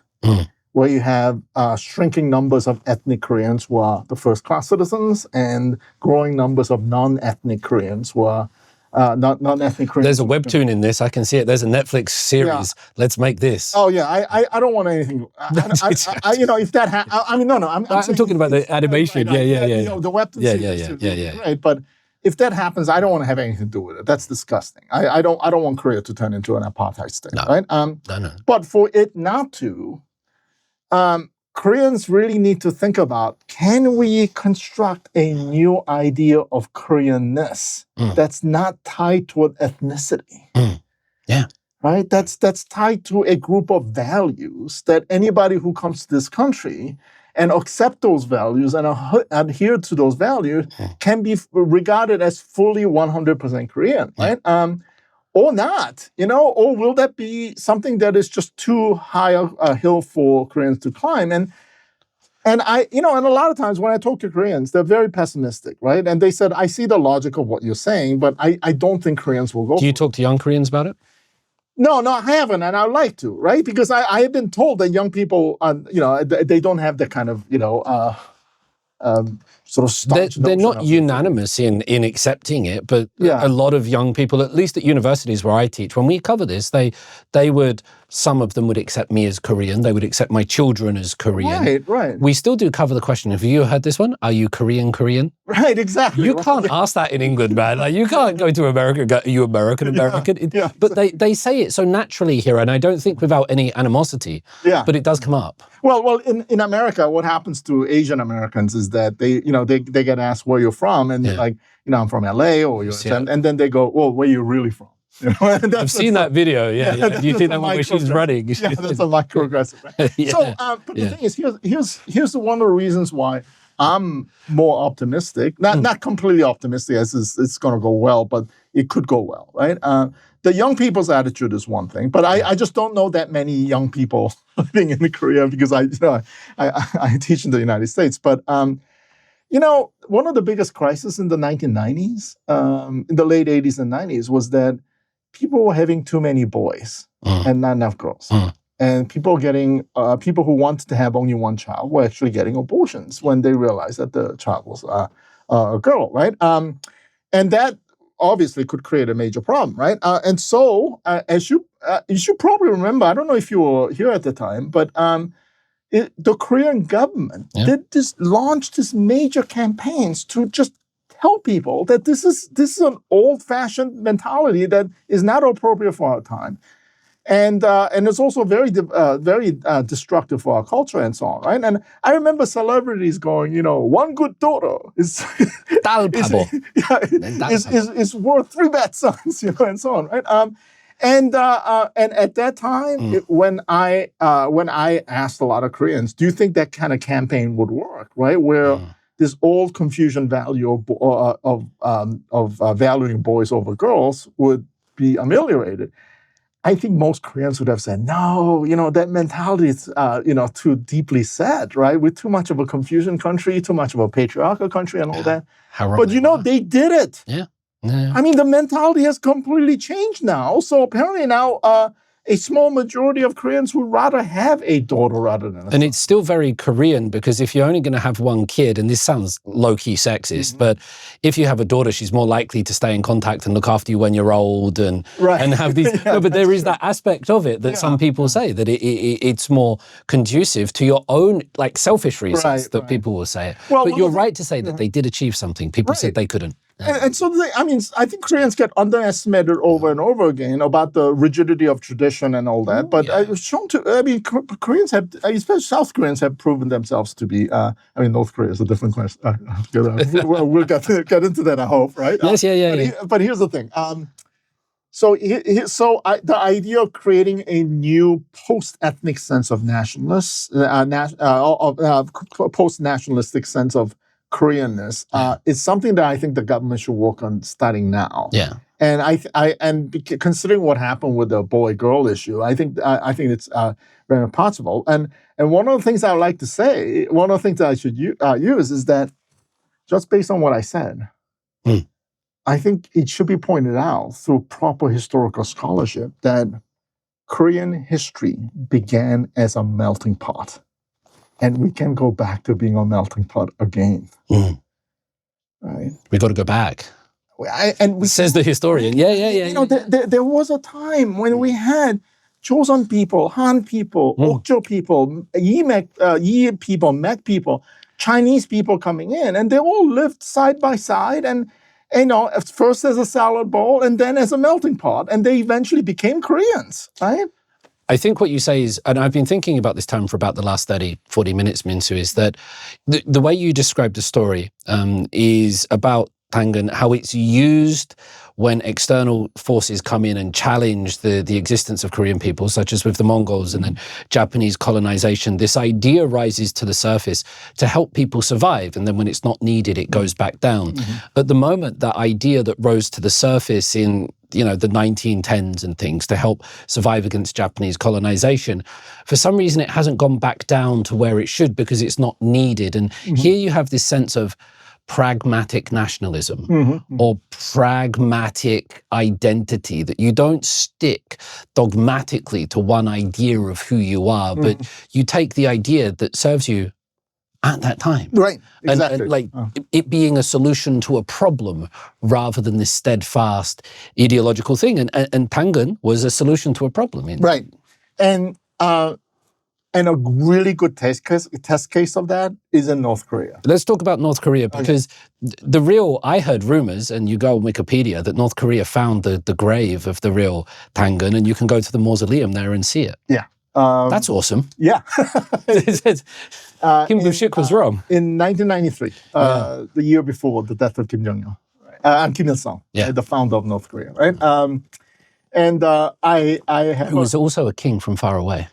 Absolutely, right? Sorry to interrupt you, but it's important because before this began, we were talking about the new biography of Kim Il-sung, Korean Messiah by Jonathan Chang. Yeah, a completely fascinating idea about how sort of the deification, about how a man becomes a god. In a country which espouses an ideology that denies all gods, namely communism, right? And a brilliant book that shows the Christian roots of that, about how before the formation of North Korea, Christianity was so huge in Pyongyang that it was named the Jerusalem of the East. Yeah. And how so much of this messianic deification of Kim Il-sung and his son Kim Jong-il comes straight out of Christian symbolism, right? And brilliant idea and brilliant book, right? Agreed. And here's an interesting thing. So during the Japanese colonial era, when I look at the writings of intellectuals who became Marxist, the reason for a lot of them, the reason they adopted Marxist, read Marxist writings and became communists and socialists and so on is that that seemed to represent the most forward-looking, scientific way in which Korea could be reformed after the colonial era, right? And it's an era where that would be post-nationalistic and post-religious and so on, right? And one of the great ironies of North Korea, which is has become an increasingly surreal dystopia of the 20th century, is the way in which that a country based on that ideology. The amount of time that it takes to revive ancient myths and ancient symbols, right? Like for instance, I'm talking about not just about the deification of Kim Il-sung as this godlike figure, right? But all of a sudden, them announcing that his son Kim Jong-il was born in Baekje Mountain, which we know he wasn't. He was born in Russia. in a camp, right? But not just born in Baekje Mountain, like with stars and cabins but also Baekje Mountain by that time is firmly established as the mountain in which Dangun's father came down from heaven, right? So it's the holy mountain, right? So, and also very unusual among communist countries, we got a dynastic rule, right? Which is in the third generation now, right? So in a communist country, we got a dynastic rule with a crown prince, with a divine king. So Korean. Right. So one of the things I point out is that Dangun myth becomes big in Korea. I mean, it gets basically become invented during the Korea Dynasty, during the existential crisis of the Mongolian invasion. Yeah. Becomes revived and becomes huge during the colonial era. As North Korea enters into the 90s, it finds itself in a terrible, terrible time. Right? The famine? A little bit before that, but leading toward that, Soviet Union collapses. Yeah. And even before that, Gorbachev is, establishing relations with South Korea. Korea and China is 92, I think. South Korea and China is 92 as well, isn't it? Yeah, exactly. Followed by China. Because and also, the Soviet Union is scaling down the amount of aid it's giving to, to North Korea. Kim Il-sung is very sick. Doesn't know if this dynastic succession is going to work for his son, right? So he's worried about his legacy, his son, right? And he's becoming increasingly paranoid about foreign invasion. So nuclear, weapons, research is being ratcheted up. That creates another, major crisis. And with all of that, and plus natural causes, are going to lead in the next years after his death into what they call the arduous march, right? Yeah. The horrific famine that's going to that could have killed about 3 million people. Yeah. I mean, that's just so this is a time of existential crisis. I mean, from the point of view of the North Koreans, I mean, it looks like this would be a ripe time for foreigners to invade, right? Because the country is so weak, right? Yeah. 1993. What happens in 1993? They find Dangun. Wow. 대박. 대박. They found 대박 아니고. They claim that they found a tomb outside of Pyongyang, right? Which contains the body of Dangun and his queen, right? And first of all, what queen? Yeah. Okay. It better not be his mum, the she-bear.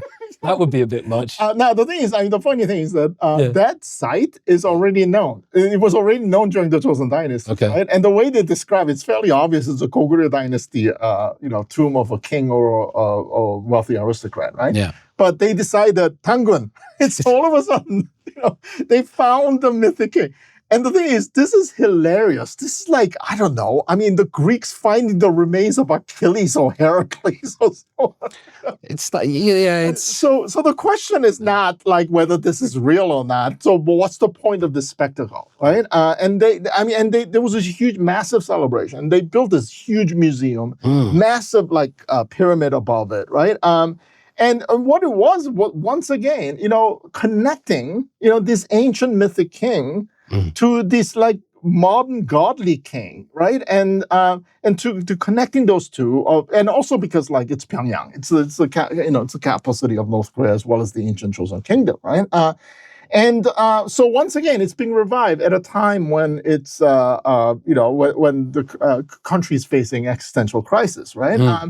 And also they claim that they did like scientific testing, and they said, "Oh, this was built around 3000 BC." No, it wasn't. No. There's like PVC and plywood and stuff there. Like that. Right. But this is something especially as somebody from Britain, this is a story that I really want to tell you. Right? Yes, please. Okay, so while I was doing research on this, it's like, what does this story remind me of? There's something like nagging at me, right? Because, my original field of study was in European history, right? Okay. And then all of a sudden, right as I was about to go to sleep at night, I just woke up with a start. I remember now. I remember what it is, what right? Is it? It's something that happened in 12th century England in... Glastonbury. I asked you where that was in Glastonbury. The Great Abbey at Glastonbury burnt down. Right? And the priests and the monks who worked there had like a really bad time trying to get funding to rebuild the abbey. It took years. I mean, just really, literally years to get it. So they were looking for ways in which to keep it going, and the Plantagenet kings were just kind of not really interested at this point, and so on, right? And then they made a spectacular discovery. We discovered the tomb of King Arthur. No, I was going to come with King Arthur, but okay, that's it, right? And in the tomb is also the body of his queen Guinevere. Right? Wow. All right. Now, look, as modern historians, King Arthur is an entirely legendary figure. Don't say that to me. No, you're just destroying my whole... I'm sorry. I watched Monty Python. I forgot the author, but a book that just came out this year by a historian who specializes in King Arthur, and it's a great book where he just takes the hammer to every theory about like any kind of historicity of King Arthur, right? He's about as real as Tangun and Achilles. Okay. The Round Table, the knights, the Lady of the Lake, the watery bint that is the sword. But the analysis by historians about what the spectacle was all about was very interesting, because originally, I mean, it looks like the original purpose of that was to get pilgrims to come and so that they need to raise funding to rebuild the abbey, right? But in the years that follow, they start to have a much more serious political purpose, right? That's when the Plantagenet kings of England were really aggressively trying to gain direct control over Wales. Okay. And what we now know that originally King Arthur was specifically a Welsh hero, not a British one, right? And he was seen as part of the Welsh people's idea about a Welsh king who was defending Wales against invaders, including the Saxons, right? And so on, right? And there were two aspects of this. What especially during the time of King Edward I, two things of what the English was trying to do here. One, part of the Welsh mythology about King Arthur was that he never died. He went to Avalon and he's sleeping. And when the Welsh people are in terrible need, he's going to rise again and lead the fight against invaders. You're sounding like Joseph Campbell at the moment. Right? I'll get there. So one of the things that like the English want to do is like, No, he's No, not he does. sleeping. There's this dead body right here. Okay. So demythologize him. So to tell the Welsh people, right? I mean, it's like, no, he's not coming back. But the other thing, other more long-range thing, long-term thing that they were doing is that the English were basically trying to steal this hero from the Welsh, to turn him into not a Welsh hero, but a British hero, right? So that even the English kings, descended from the Saxons, right, could claim some kind of a glorious connection with this mythical king, of all times, right? Yeah. That's the kind of analysis, historians of England have done about that whole spectacle about them finding. And in fact, the bodies were removed from the original site, and there was this grand ceremony that was attended by King Edward himself and his queen, where they were put into a much fancier, tomb, right? And I was like, oh my God, this it's like this is like the finding of Tangun and his queen. The song's very similar, right? Yeah. And okay, at this point, right? So as you mentioned, I'm both a fiction writer, right? Yeah. I'm reading this scenario. It's look, this is completely without evidence. I'll never write this as a historian, right? Could there be somebody next to Kim Il-sung who knew this story about what happened in Glastonbury in the 12th century? Yeah. Could he have whispered into the ear of the great leader saying, hey, we should do the same thing, right? And then I'm like, nah, that's too far. If it comes out that there's a lake in North Korea where there's a little a dinosaur head that comes out and tourists go there, then you might be onto something. That or Kim Jong-il, he liked movies, so maybe he did watch Monty Python. He was a big cinephile. Yeah, maybe he got that, but I don't think it would be. Surely people do that all the time. I've been to so many places where there's the Buddha's toenail, and there's the when I've been traveling around Nepal and things like that, they will say they have elements of a historical figure, won't they? I mean, the North Koreans have said they've got the whole body. Yeah, but the queen. To me, there is... That's a bit different from a shroud.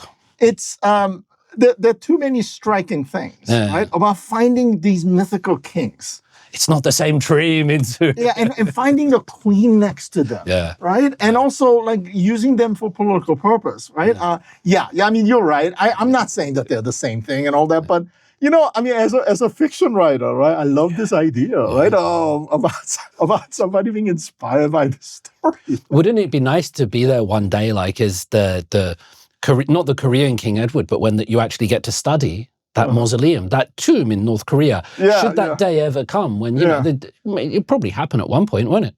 Yeah, absolutely. That people are going to look at it and go, well, actually, this is this. And what the best thing is, maybe the truth might be more interesting than the myth. The myth is certainly fascinating. Right, it's the Tangun myth. And it still gives further credence to your claim that Tangun is used in times of existential crisis, not only for the Korean peninsula as a whole or South Korea, but also for North Korea. Right. As it was for Wales and England, because that was a very pivotal moment in the history of the west of Britain, right? And I know. Look. I'm a historian. I there's no evidence of a direct connection at all, but it's the parallels I find completely fascinating. I love the fact that it would wake you up at night in bed just before you go to sleep. Eureka!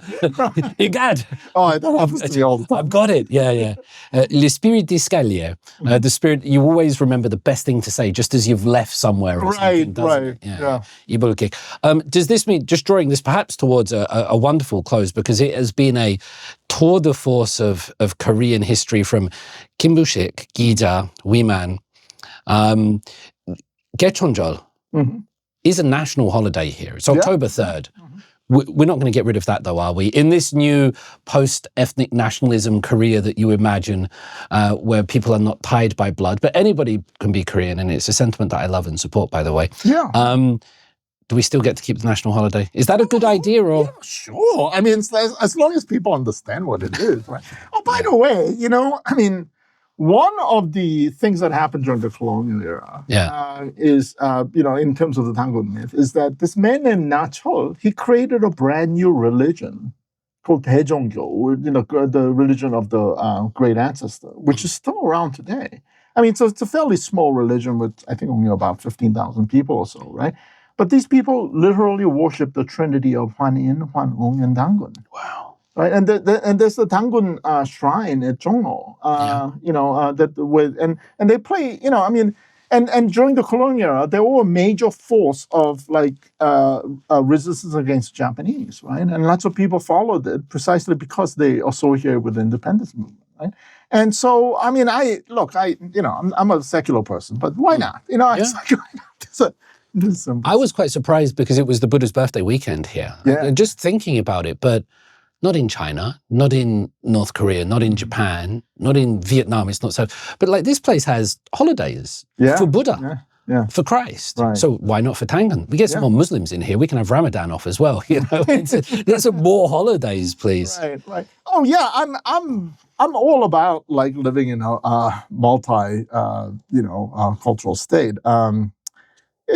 For me, religion becomes a problem when one of them try to impose their ideas socially and politically, and act toward the suppression of other faith and other views. Right? Yeah, there's some people.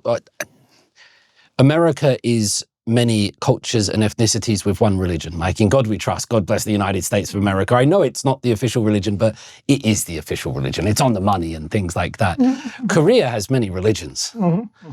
And one rate. It's like an inverse of that, isn't it? In the States, that's the way I've seen it. Here you have one people at least generally, and lots of different religions and cults and beliefs and all weird things. Yeah, I think despite the attempt by Joseon Dynasty ruling class to impose Neo-Confucianism on the society, I think Koreans are naturally syncretic in their approach to religion. Right? I love their phrase whenever Koreans in trouble, they go, 조상님, 부처님, 하나님, cover all bases, everybody.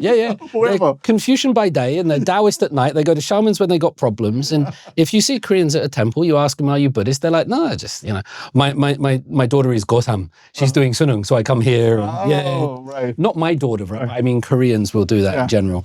Yeah. Bringing this to a close, Minsoo, and it's been fantastic. I'm going to ask you for any recommendations, related to this or just in general. What should people read? What should people look at? What should people listen to? What movies should they watch? Just things that you think are cool. And while you think of that on a minute, it can be related to this topic or just anything. Okay. Ladies and gentlemen, thank you for staying with us with Korea Deconstructed. If you have questions for Minsoo, send them in. Read his books. I wrote a review of it. The Untold Melancholy. Melancholy of. Yeah, give us the full title. The Melancholy of Untold History. I had the right words in there. It's a fabulous book. And Hongil-dong?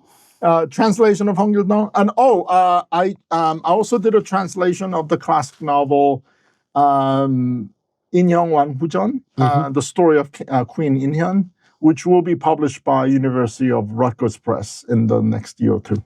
Congratulations on all the work you do. I mean, if you want to know anything about Korean history, ladies and gentlemen, read Minsoo's books, get in touch, have some questions, and to close us out, some recommendations. Yeah.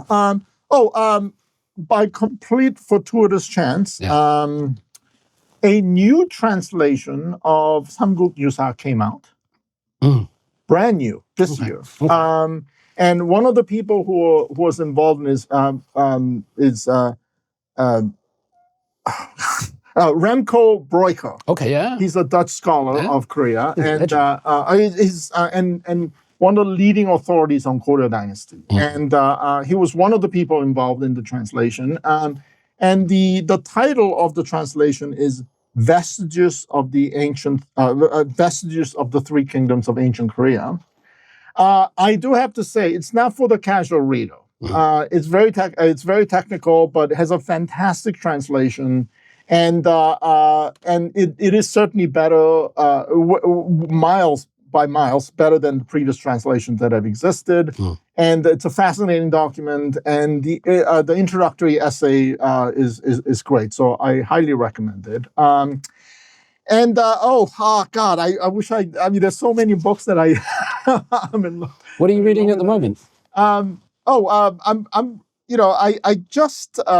I've finished reading a couple of Korean American novels, including Lisa Lee's American Han. Okay. Right? Because I'm going to write about Han.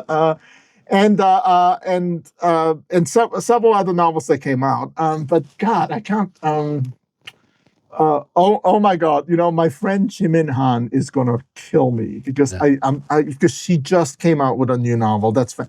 Look up Jimin Han and her new novel, and it's a modernized Korean American version of the Chung-hyang love story. Okay.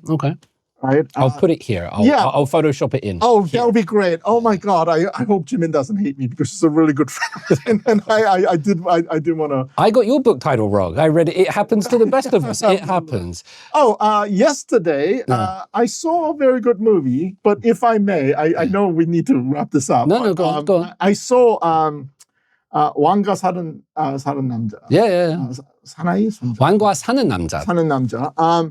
I don't know what the English title is going to be. The King's Warden. King's Warden. Oh, yeah. That was really good. But so you saw the movie, right? Yeah, I've spoken about it and written about it. Oh, okay. Yeah. There is a way. Goodbye, take two. I'm sorry. I'm going on. No, keep going. No, I love it. I was joking. There's a way in which a historian could defend the actions of King Sejong. Okay. Why Daejonggyo had to die. Why?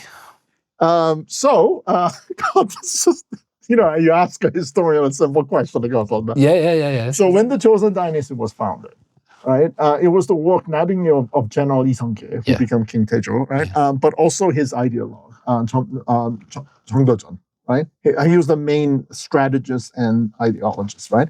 And Jeongdo-jeon had this idea about what kind of a kingdom Joseon should be. It was one in which the king it was far from an absolute monarchy. That he acted more as a referee and an organizer, and it was the upper echelons of the Confucian bureaucracy, ministers and counselors who really ruled, right? Okay. So relatively weak king. Constitutional monarchy, almost. Yeah, except there's no constitution. Right? You know what I mean? Yeah. I'll call it an oligarchy of Confucian intellectuals, right? With the king serving more or less as as a referee for symbolic hat. It's a good title, right? An oligarchy of Confucian intellectuals. Look at those bastards over there. That oligarchy. But then Lee Seong-jae's fifth son, Lee Bang-won, hated that. And he saw its establishment of a bureaucratic oligarchy happening under his father and his brother, right? So one of the reasons why he went on a violent path in order to kill all these people and become the third king of Joseon is that he did that specifically in order to establish absolute monarchy, right? Mm-hmm. No, I'm the guy who's in charge, right? And you work for me, you bastards, right? And that and one of the things that people don't want to face a lot is that everybody glorifies the reign of his son, King Sejong, right? King Sejong the Great, right? But, how much of what he managed to achieve would have been possible if his father had not massacred huge numbers of people and just cleared the whole thing, right? And so King Sejong, young King Sejong became, his throne was soaked in blood. He was... And there was nobody standing in his way. So it's like, create a vernacular script. Why not, right? Who you going to challenge, right? And so on, right? So now King Sejong dies. And what you have in a situation is his son, King Munjong, is very, very weak. And Daejonggyo's no better. So King Sejong's second son, who's going to become King Sejong, he's saying that, everything's reverting back to the bureaucratic oligarchy, right? And he really felt that there was a wrong way Joseon Dynasty had to go. So after his brother died, apparently he did have a lot of affection for his nephew, but what's he gonna do? Yeah. This little boy, what's he gonna do? So for the sake of the kingdom, he had to go. He just had to go.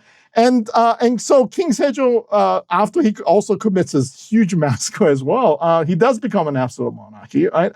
Absolute monarch. And one of the great arguments that I heard was that, so as you know, when King Sejong creates the vernacular script, which was called Huminjeongeon, right? It came this close to complete and massive failure because the entirety of the Yangbang class refused to use it, right? And And if this had gone on, if that state of a bureaucratic oligarchy have gone on, Huminjong might have completely disappeared, right? But one of the things that King Sejong did when he reestablished after the monarchy is that, you're going to use this.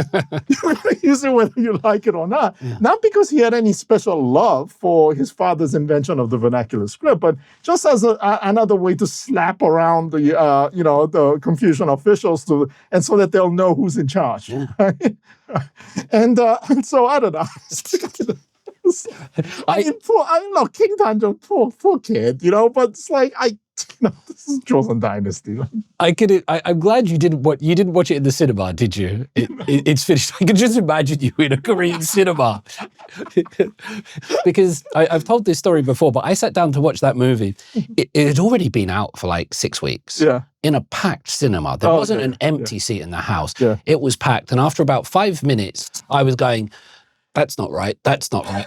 But I stopped myself consciously, and I said, David, just watch this as a Korean citizen. Yeah. Like, try to be swept up in the aesthetic of it. But I could just imagine you being in that cinema, just wanting to burst out. Right. But I'm sorry, but I keep Sejong the Great's throne is covered in blood. No, I can imagine. What a freaking mess Joseon Dynasty would have been if it was like this, oligarchy or and with their factionalism and all of that, with no strong, king to, put them under control, all that, right? And it's like, look, I'm not, I'm a modern person. I don't like monarchies in general. Not for absolute monarchy, but King Sejong had to do what he had to do. Game of Thrones, baby. the Korean way. This is wonderful. Ladies and gentlemen, see you next time. Goodbye.